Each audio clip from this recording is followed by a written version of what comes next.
Salut mes écolos préférés! L'urgence climatique et la 6e extinction de masse ne laissent plus le temps à de l'écologie idéologique comme on le voit trop souvent. Il faut une écologie efficace. D'après Founder Fledge, donner 1000 $ à une organisation efficace qu'il sélectionne aurait bien plus d'impact sur le climat que de faire un enfant de moins, ou de passer au véhicule électrique, ou de passer à un régime végétarien. Des chiffres à prendre avec du recul selon où l'on vit et notre mode de vie. Mais les ordres de grandeur sont là. Sur la question du climat, les organisations les plus efficaces comme celle-ci ont dans le passé évité 1 tonne de CO2 pour moins de 10 $. Comment peuvent-elles avoir un tel impact? La réponse est qu'elles agissent pour le collectif.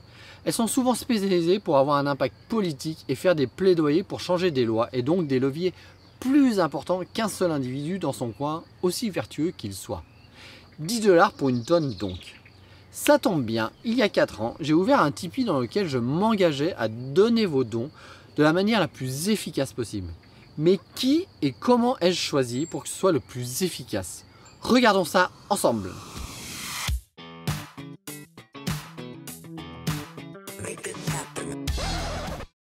Il y a pléthore d'ONG, de collectifs, d'associations sur l'écologie avec des approches très diverses. Comment choisir là-dedans? Eh bien en m'appuyant sur le travail d'Altruisme Efficace France auquel j'ai participé, 3 critères ressortent. 1. L'impact, c'est-à-dire s'attaquer à un problème qui a un impact important ou apporter une solution qui minimise fortement les effets. Cette solution peut être technologique ou pas. 2. La résolubilité, c'est-à-dire est-ce que le problème que je vise peut être résolu facilement. S'il faut l'accord de 197 pays pour mettre en place votre action, ce sera difficilement réalisable. 3. Est-ce que c'est négligé? Il y a des sujets qui ont un intérêt médiatique démesuré à l'efficacité relative, alors que d'autres quasi inconnus mériteraient plus de financement. Si vous voulez plus de détails, je vous invite à regarder ma vidéo sur l'écologie efficace. Le méthane émis dans l'atmosphère a un potentiel réchauffant global 29,8 fois plus important que le CO2 à un horizon de 100 ans. Un horizon de 20 ans, c'est 82,5 fois plus important que le CO2. Par conséquent, agir sur les émissions de méthane est un de nos leviers le plus puissants et le plus efficace pour voir un impact à court terme. C'est ce que le GIEC a appelé un quick win. Ça permettrait de réduire de 0,3 degrés le réchauffement en 2040, d'éviter 255 000 morts prématurées par an, etc. La majorité des émissions de méthane d'origine humaine sont pour 40% issues de l'agriculture, pour 20% des déchets et 35% des énergies fossiles. Pour l'agriculture, c'est essentiellement à cause de notre consommation de viande. Et quand on voit les réactions névrotiques d'une grande partie de la population quand on leur dit de moins consommer de viande, on peut se dire que le critère 2 de l'écologie efficace, la résolubilité, n'y est pas. Par contre, le secteur des combustibles fossiles présente le plus grand potentiel d'atténuation ciblée d'ici 2030. D'après le Global Methane Assessment de l'ONU, écoutez bien, jusqu'à 80% des mesures pour atténuer les émissions issues du pétrole et du gaz et jusqu'à 98% pour le charbon pourraient être mises en œuvre à un coût négatif ou faible. L'UE dit la même chose. Environ 45% des émissions de méthane issues de l'exploitation des fossiles en 2023 auraient pu être évitées sans coût net, c'est-à-dire que ça ne coûterait rien. Et que c'est la méthode la plus simple et la moins chère pour limiter le réchauffement climatique. Perso, ça me rend dingue de savoir ça.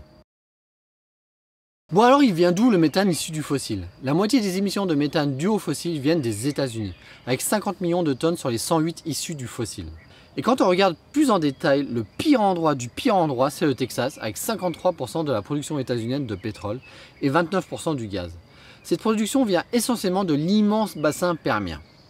Le site Climate Trace montre que la partie texane du bassin permien est le lieu sur Terre qui émet le plus de gaz à effet de serre. À ça, vous rajoutez la partie du bassin au Nouveau-Mexique qui est en 8e position. Donc le bassin permien Texas plus Nouveau-Mexique, c'est vraiment le pire endroit au monde pour le climat et de loin. C'est le Mordor climatique. Il existe 3 types d'émissions dues à l'exploitation du gaz et du pétrole. Les émissions incomplètes de méthane dues au torchage qui peuvent se produire lorsque du gaz naturel non utilisable ou récupérable de manière économique est brûlé au lieu d'être vendu ou évacué. J'en avais parlé dans ma vidéo sur le Bitcoin en montrant qu'il fallait mieux miner du Bitcoin avec ce gaz que de le torcher. Le venting, c'est une libération volontaire de gaz dans l'atmosphère. Elle est généralement faite pour des raisons de sécurité ou de maintenance. Par exemple, avant d'intervenir sur une conduite, on peut avoir besoin de la purger et donc de relâcher du gaz. De l'autre côté, on a les émissions fugitives. Là, ce n'est pas volontaire, ce sont des fuites dues à des défaillances techniques. Un joint qui fuit, une vanne qui ferme mal, une micro-fissure dans une conduite.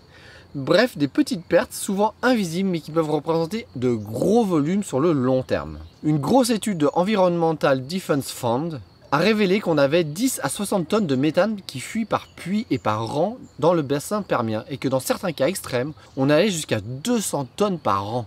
Reuters a rapporté qu'une trentaine d'installations pétrolières et gazières du bassin permien avaient rejeté au cours des 3 dernières années une quantité de méthane presque équivalente à la pollution climatique annuelle d'un demi-million de voitures. Imaginez le truc, 30 puits, un demi-million de voitures. Des chiffres confirmés par l'IEA et une étude parue dans Science qui parle de 13 tonnes en moyenne par puits aux US. Rien que dans le bassin permien, il y a plus de 100 000 puits actifs. On parle donc de plus de 2 millions de tonnes de méthane qui s'échappent chaque année. Soit tenez-vous bien, pile poil autant que l'intégralité des émissions du transport en Allemagne sur un an. Ou 40% de toutes les émissions françaises. Ça me rend dingue, désolé mais ça m'énerve vraiment car ce sont des fuites carrément évitables pour un coût quasi nul, voire négatif. Donc autant que notre don serve à lutter contre ces fuites. Au Texas, il y a les cowboys et il y a surtout une femme, Sharon Wilson, qui est à mes yeux une héroïne du climat. Elle est surnommée Texas Sharon. Elle se bat depuis des années pour documenter les fuites de méthane du bassin permien. Avec Miguel, son camarade du West Texas, ils en ont fait un film multiprimé qui se nomme Découvrir la bombe climatique du Permien. Ils ont créé une association Oilfield Witness que l'on peut traduire par témoin des champs pétrolifères. Au cours des 10 dernières années, elle a réalisé des milliers de vidéos de la pollution au méthane émise par les installations pétrolières et gazières dans tout le pays, mais principalement dans son Texas natal. Elle utilise ces vidéos contre les industries pétrolières comme preuve dans les plaintes officielles déposées auprès de l'État pour infraction à la loi à cause de leur pollution au méthane. Parce que vous l'avez bien compris, cette pollution est invisible à l'œil nu. Du méthane qui fuit, c'est invisible, donc pas vu, pas pris. La compagnie pétrolière n'a aucune pression de l'État du Texas pour réparer ces fuites. La principale agence de réglementation du bassin permien, la Texas Railroad Commission, ne fournit qu'un inspecteur pour 1600 installations pétrolières et gazières. Grâce à leurs caméras à 100 000 $, Sharon et Miguel rendent visible l'invisible. Ce qu'ils ont pu montrer aussi, c'est que quand on exploite du pétrole, le gaz est perçu comme une nuisance. Conséquence, nombre de ces rejets de méthane sont un déversement intentionnel et malveillant dans l'atmosphère. Ce ne sont pas des fuites. Car si le prix du gaz naturel est bas, ils préfèrent le rejeter dans l'atmosphère car ça coûte trop cher de l'exploiter. Grâce à leur communication médiatique, aux réseaux sociaux et aux visites de champs pétrolifères, ces guerriers du climat contribuent à dynamiser les communautés locales, les riverains et d'autres partenaires environnementaux. Et puis Sharon a présenté ses conclusions sur les gisements pétroliers au gouvernement des États-Unis, certains pays en Europe et en Asie. Récemment, Sharon et Miguel ont présenté leurs conclusions aux banques japonaises qui financent l'extraction et l'exportation de pétrole et de gaz. Alors vous devez trouver cela peut-être vain, car l'État texan en a rien à faire, c'est le Texas quand même. Mais grâce à leurs actions, les choses bougent. Ou dit autrement, sans leurs actions, personne n'en parlerait vu que c'est invisible comme pollution. La meilleure preuve pour moi est que le géant du pétrole BP, sous pression, s'est engagé à éviter toute fuite sur ses exploitations. Le pionnier de l'utilisation des caméras thermiques David Fury, qui ne se considère pas du tout écolo d'ailleurs, estime qu'un site sur 5 qu'il inspecte produit des émissions. Alors pourquoi je vous parle de lui ? Parce qu'il a récemment reçu un appel d'un exportateur de gaz qui se demandait combien coûterait la vérification des fuites dans les puits des fournisseurs. L'idée de l'exportateur était de commercialiser du gaz à faible émission, un peu comme un label commerce équitable sur le café. On peut trouver ça cynique, mais c'est la preuve que le travail de Sharon et Miguel et d'autres commence à payer. Bon, après, Texas Sharon n'est pas dupe, la seule solution serait de fermer tous ces puits. Mais en attendant, leur combat est à mes yeux, et j'espère au vôtre maintenant, ultra important. C'est pourquoi j'ai décidé de les soutenir, car quand grâce à leurs alertes et leur pression un puits est réparé, ce sont tout de suite des tonnes et des tonnes de CO2 évitées. Elle est sympa ma démonstration, mais maintenant il faut leur verser l'argent.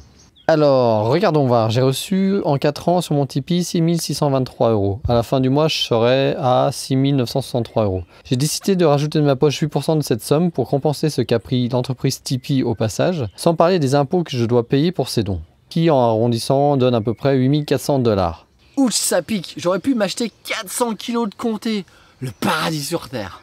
Ah et non, je me ressaisis car je m'inscris dans le mouvement de Giving What We Can, qui veut dire donner ce que nous pouvons. C'est une organisation liée à l'altruisme efficace dont les membres s'engagent à donner 10% de leurs revenus à des organisations caritatives efficaces. Bon allez, 8 400 $. Et donate now.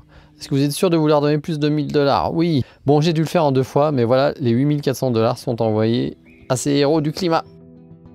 Merci aux 80 tipeurs qui, j'espère, auront l'impression que l'argent a bien été dépensé. Je le pense sincèrement de mon côté, car on répond aux 3 critères de l'écologie efficace. 1. Impact potentiellement énorme. 2. Résolubilité. Très facile, il suffit de boucher les fuites. 3. Négliger. Clairement, ça l'est, et grâce à nos 2 héros climatiques, ça l'est de moins en moins. Je vous invite aussi à vous inscrire dans l'idée de donner 10% de ce que vous gagnez pour rendre ce monde plus beau, soit à travers mon Tipeee pour une saison 2, ou dans toute autre cause importante pour vous, mais que votre choix soit efficace. Merci de liker et partager la vidéo, c'est pour l'algorithme et la bonne cause. You'll come back now, comme on dit au Texas. Bisous. Texas Sharon.